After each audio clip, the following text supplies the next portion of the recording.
आप सभी का एक बार फिर से स्वागत है हमारे YouTube channel omega study online पर। आज हम इस वीडियो में डिस्कस करेंगे कक्षा 10वीं का विज्ञान विषय का असाइनमेंट। इसमें आपके पास 5 प्रश्न दिए गए हैं और पाँचों के पाँचों क्वेश्चन को इस वीडियो में डिस्कस करेंगे। साथ में थोड़ा समझने की कोशिश करेंगे ताकि आपको बोर्ड एग्जाम के लिए भी कुछ प्रश्नों के उत्तर याद हो जाए। तो चलिए बिना टाइम वेस्ट किए वीडियो शुरू करते हैं। चलिए देखते हैं पहला क्वेश्चन।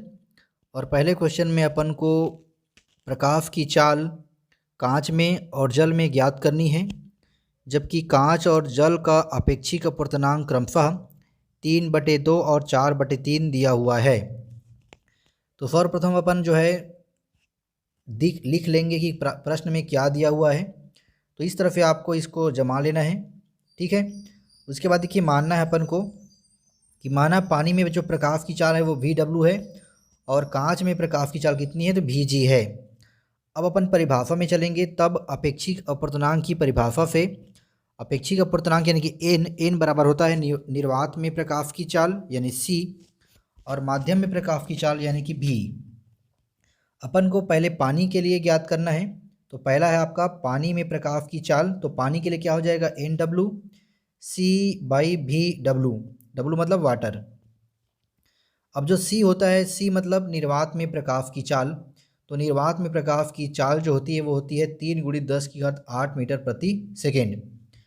तो सभी मान को रख देंगे, जैसे कि NW, तो NW का मान ऊपर में दिया हुआ है 4/3 होगा। C का जो मान होगा वो 3 × 10⁸ मीटर प्रति सेकेंड हो जाएगा। और VW यानी कि पानी में प्रकाश की चाल अपन को ज्ञात करना है। तो VW बराबर क्या हो जाएगा 3 × 10⁸ डिवाइड बाई 4/3। जब इसको अपन सॉल्व करेंगे तो कुछ इस प्रकार से 3 × 3 × 10⁸ डिवाइड बाई 4 मिलेगा। और 3 और 3 3 9 हो जाएगा। 9 को जब 4 से भाग देंगे तो 2.25 आएगा। साथ में गुणा रहेगा 10⁸ मीटर प्रति सेकेंड का। तो ये जो है आपका प्रकाश की चाल है पानी में। अब अपन ज्ञात करेंगे कांच में प्रकाश की चाल। तो कांच के लिए Ng हो जाएगा और C/VG। Ng की वैल्यू प्रश्न में दिया हुआ है 3/2 और फी का मान होगा 3 × 10⁸ मीटर प्रति सेकेंड। और VG का VG, तो VG क्या है आपका कांच में प्रकाश की चाल है। VG निकालेंगे तो क्या हो जाएगा 3 × 10⁸ डिवाइड बाई 3/2। सॉल्व करेंगे तो अपन को मिलेगा कुछ इस तरह से 3 × 10⁸ × 2 डिवाइड बाई 3। तो 3 से 3 कट जाएगा तो बचेगा वो 2। तो 2 × 10⁸ मीटर प्रति सेकेंड जो है ये जो है प्रकाश की चाल होगी कांच में। तो चलिए इसके बाद आगे सॉल्व करते हैं, क्योंकि प्रश्न में पूछा गया है कि जल में प्रकाश की चाल और कांच में प्रकाश की चाल में अनुपात ज्ञात कीजिए। तो अपन ज्ञात करेंगे तो देखिए यहाँ पर ज्ञात होगा आपका जल एवं कांच में प्रकाश की चाल का अनुपात बराबर हो जाएगा VW यानी पानी में प्रकाश की चाल और डिवाइड बाई VG यानी कि कांच में प्रकाश की चाल। तो दोनों समीकरण यानी कि दोनों जो है मान को यहाँ पर रख देंगे। तो 2.25 × 10⁸ डिवाइड बाई 2 × 10⁸ मिल जाएगा। 10 की घात जो 8 है वो कट जाएगा तो बचेगा अपने पास 2.25 डिवाइड बाई 2। जब दशमलव हटाएंगे तो वो 225 बन जाएगा, साथ में 2 बन जाएगा 200। जब इसको अपन 25 से भाग देंगे तो 25 × 200 और 25 × 225। तो इस प्रकार से जो अपना अनुपात मिलता है पानी और कांच में प्रकाश की चाल का वो मिलता है 9:8 या फिर 9:8। तो इस प्रकार से इसका आंसर होगा। तो चलिए अब देखते हैं क्वेश्चन नंबर 2। और क्वेश्चन नंबर 2 क्या कहता है। तो क्वेश्चन नंबर 2 में हमें एस्को के सांद्रण के किन्हीं 2 विधि के बारे में समझाना है। तो देखिए एस्को के सांद्रण की जो फर्स्ट विधि है वो है आपका गुरुत्वीय पृथक्करण विधि यानी ग्रेविटी सेपरेशन मेथड। तो आपको इस प्रकार से इसके उत्तर जो है लिख लेना है और साथ में इस डायग्राम को भी बनाना है, क्योंकि इस प्रश्न में आपके पास कुल अंक है 4 यानी एक विधि का 2 नंबर है। तो आपको चित्र बनाना बहुत ही ज़्यादा ज़रूरी है। चलिए अब देखते हैं इसी का दूसरा विधि जो कि है आपका चुंबकीय पृथक्करण विधि। तो इसमें भी आपको थ्योरी लिखना है, साथ में चित्र बनाना है। तो ये जो पहला चित्र है वो आपको बनाना है। आप चाहे तो अपने बुक से भी देख करके बना सकते हैं, अगर आपको मोबाइल देखने में कंफर्टेबल फील नहीं हो रहा है तो। यदि आपको हमारा एक्सप्लेन करने का तरीका अच्छा लग रहा है तो हमारे चैनल को सब्सक्राइब कीजिए, वीडियो को लाइक कीजिए, साथ में इस वीडियो को अपने दोस्तों में शेयर कीजिए। तो चलिए अब देखते हैं क्वेश्चन नंबर 3। तो चलिए अब देखते हैं प्रश्न क्रमांक 3 का उत्तर, जो कि आपका धातु और अधातु में कोई 4 अंतर बताने के लिए कहा गया था। तो आपके पास यहाँ पर धातु और अधातु के 6 उत्तर दिए गए हैं उनके अंतर का। तो चलिए देखते हैं। पहला है आपका धातुएं क्षारीय ऑक्साइड बनाती हैं, जबकि अधातु अम्लीय या फिर उदासीन ऑक्साइड बनाती हैं। दूसरा अंतर है धातुएं तनु हाइड्रोक्लोरिक अम्ल या फिर सल्फ्यूरिक अम्ल से अभिक्रिया कर हाइड्रोजन गैस मुक्त करती है, क्योंकि हाइड्रोजन को विस्थापित कर देती है। आप इसको ऑलरेडी पढ़ चुके हैं। उसी प्रकार से धातुएं जो है तनु HCl या फिर H2SO4 से अभिक्रिया नहीं करती, क्योंकि हाइड्रोजन को विस्थापित नहीं करती।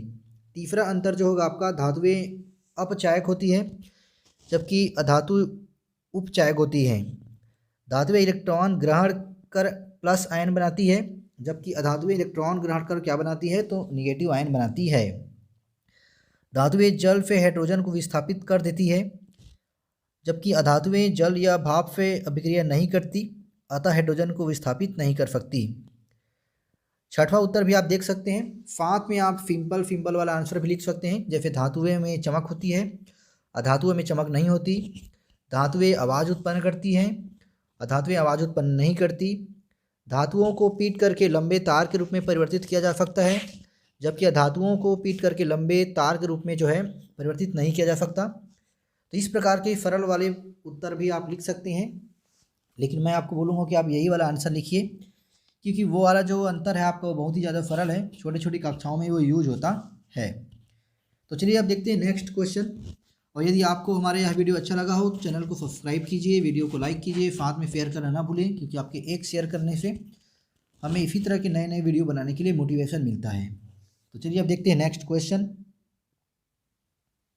तो चलिए अब देखते हैं प्रश्न क्रमांक 4 का उत्तर। और प्रश्न क्रमांक 4 का पहला प्रश्न है, एक ऐसी अधातु का नाम बताना है जो द्रव अवस्था में रहता है। तो देखिए उसका उत्तर क्या होगा। तो ब्रोमीन एक ऐसा धातु है जो कमरे के ताप पर द्रव अवस्था में पाया जाता है, अतः इसका उत्तर क्या होगा, ब्रोमीन होगा। संकेत, तो ब्रोमीन का संकेत Br होता है, आपको पहले से पता ही होगा। साथ में इस प्रश्न में एक दूसरा प्रश्न भी था कि अधातु के 3 रासायनिक गुण लिखिए। तो देखिए अधातु के 3 रासायनिक गुण हैं। अधातुओं की क्लोरीन से क्रिया, मैंने अधातुएं जब क्लोरीन से क्रिया करती हैं तो क्या बनाती हैं, तो वो जो है आपका क्लोराइड बनाती है। इस प्रकार से आपको उदाहरण भी लिखना है। दूसरा रासायनिक गुण है अधातुओं की ऑक्सीजन से क्रिया, तो अधातुएं ऑक्सीजन से अभिक्रिया करके ऑक्साइड बनाती है। तो इस प्रकार से आपको 2 उदाहरण भी इसका लिख लेना है। साथ में तीसरा देखिए इसका रासायनिक प्रॉपर्टी यानी कि गुण देखते हैं। अधातुओं की जल से अभिक्रिया, तो अधिकतर अधातुएं ऑक्साइडों के जलीय विलयन अम्लीय होते हैं, यानी जब धातुएं जलीय विलयन से मिलती हैं तो वो जो विलयन बनाती है वो क्या हो जाता है, आपका अम्लीय हो जाता है। तो इस प्रकार से आपको ये समीकरण भी लिख लेना है। साथ में यहाँ पर लास्ट में कुछ लिखा गया, देखिए सभी अधातु ऑक्साइड अम्लीय नहीं होते, यानी सभी ऑक्साइड जो होते हैं वो जलीय विलयन में अम्लीय नहीं बनाते।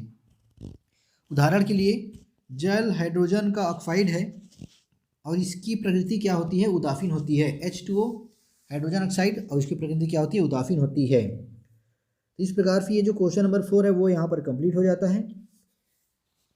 आपको वीडियो को लाइक और सब्सक्राइब करना नहीं भूलना है, ताकि आपको नेक्स्ट वीडियो भी आसानी से इसी चैनल पर मिल सके। साथ में आप घंटी की निशान को भी दबा दीजिए, ताकि 10th क्लास का किसी भी टॉपिक का भी वीडियो अगर डलता है तो आपके पास सबसे पहले पहुँच सके। तो चलिए अब देखते हैं क्वेश्चन नंबर 5। तो ये रहा आपका प्रश्न क्रमांक 5 का उत्तर। और प्रश्न क्रमांक 5 कहता है कि समतल दर्पण द्वारा बने हुए प्रतिबिंब के 3 अभिलाक्षणिक गुण लिखिए। तो देखिए समतल दर्पण द्वारा जो बने प्रतिबिंब होते हैं उसके कुछ गुण होते हैं। तो उनमें से पहला है कि समतल दर्पण के द्वारा बना हुआ प्रतिबिंब हमेशा आभासी प्रतिबिंब होता है। अपन इसका जब अंदर पढ़ेंगे तो क्या मिलेगा, देखिए समतल दर्पण द्वारा किसी भी वस्तु के प्रतिबिंब की प्रकृति आभासी होता है। जब हम दर्पण में देखते हैं तो ऐसा लगता है कि परिवर्तित किरणें आई से आ रही हैं, आई मतलब कि प्रतिबिंब से आ रही हैं, अर्थात बिंदु आई बिंदु ओ का प्रतिबिंब होता है ऐसे लगता है। जब हमारी आँखों को आभास होता है कि प्रकाश की किरणें एक बिंदु से आ रही है, जबकि वास्तव में प्रकाश किरणें उस बिंदु से नहीं आ रही होती है, तब ऐसे बिंदु को आभासी बिंदु कहते हैं और इस प्रकार के बने प्रतिबिंब को आभासी प्रतिबिंब कहते हैं। तो आपका जो समतल दर्पण है उसमें बने प्रतिबिंब के ये गुण होते हैं कि उसका जो प्रतिबिंब होता है वो आभासी होता है। इस प्रकार से आपको एक चित्र भी बना लेना है ताकि चेक करने वालों को थोड़ा सा अच्छा फील हो। तो इस प्रकार से इस चित्र को आपको बनाना है, क्योंकि इसमें 3 अभिलाक्षणिक वक्र बताना था, अभिलाक्षणिक गुण बताना था। तो इसका दूसरा अभिलाक्षणिक गुण है, देखिए यहाँ पर वस्तु एवं प्रतिबिंब की दर्पण से दूरी। तो ये आप ऑलरेडी पढ़ चुके हैं, बट उसको अपन अलग तरीके से लिखेंगे। दर्पण के सामने वस्तु जितनी भी दूरी पर होता है उतनी ही दूरी पर वस्तु का प्रतिबिंब ठीक दर्पण के पीछे होता है। यदि आदमी समतल दर्पण से 2 मीटर आगे खड़ा है तो उस आदमी का प्रतिबिंब दर्पण से 2 मीटर की दूरी पर पीछे की ओर होगा। अतः वस्तु एवं प्रतिबिंब की कुल दूरी 2 + 2 = 4 मीटर हो जाएगी। तो ये आपका दूसरा जो है दर्पण में बने प्रतिबिंब का अभिलक्षण हो गया। चलिए नेक्स्ट देखते हैं। तो आपका जो नेक्स्ट है इसका तीसरा, इसमें 3 अभिलक्षण बताना था। तो तीसरा है वस्तु एवं प्रतिबिंब का आकार। अपन को ये बताना है कि समतल दर्पण में बने हुए प्रतिबिंब का आकार वस्तु की तुलना में कैसे होता है। तो समतल दर्पण द्वारा किसी भी वस्तु का प्रतिबिंब का आकार या ऊंचाई वस्तु के बराबर होता है। वस्तु एवं प्रतिबिंब के आकार में कोई परिवर्तन नहीं होता। साथ में समतल दर्पण की जो आवर्धन क्षमता है वो 1 होती है, और आवर्धन क्षमता का 1 का मतलब है वस्तु की लंबाई बराबर ऊंचाई की लंबाई। यदि कोई वस्तु पास में है तो उसका दर्पण कोण बड़ा होगा, यानी वो बड़ा दिखाई देगा। साथ में अगर कोई वस्तु दूर में है तो उसके द्वारा नेत्र पर जो दर्पण कोण है ना, नेत्र पर निर्मित जो दर्पण कोण है वो छोटा होगा, तो छोटा दिखाई देगा। तो वस्तु छोटा और बड़ा दिखाई देगा उसके दूरी के कारण, लेकिन जो दर्पण पर प्रतिबिंब बनेगा वो हमेशा वस्तु के आकार का ही बनेगा, उसके बराबर बनेगा, और इसकी आवर्धन क्षमता आपका 1 होगा। तो इस प्रकार से आपको 5वें प्रश्न का उत्तर जो है 3 पॉइंट में लिख लेना है। आई होप कि आपको समझ में आया होगा। तो समझ में आया होगा तो सब्सक्राइब कर दीजिए, वीडियो को लाइक कर दीजिए, साथ में अपने दोस्तों में शेयर कर दीजिए, और घंटी के निशान को दबाना ना भूलें ताकि नेक्स्ट वीडियो जब भी डले आपके पास सबसे पहले नोटिफिकेशन पहुंच सके। तो चलिए वीडियो यहीं पर समाप्त करते हैं, मिलेंगे नेक्स्ट वीडियो में।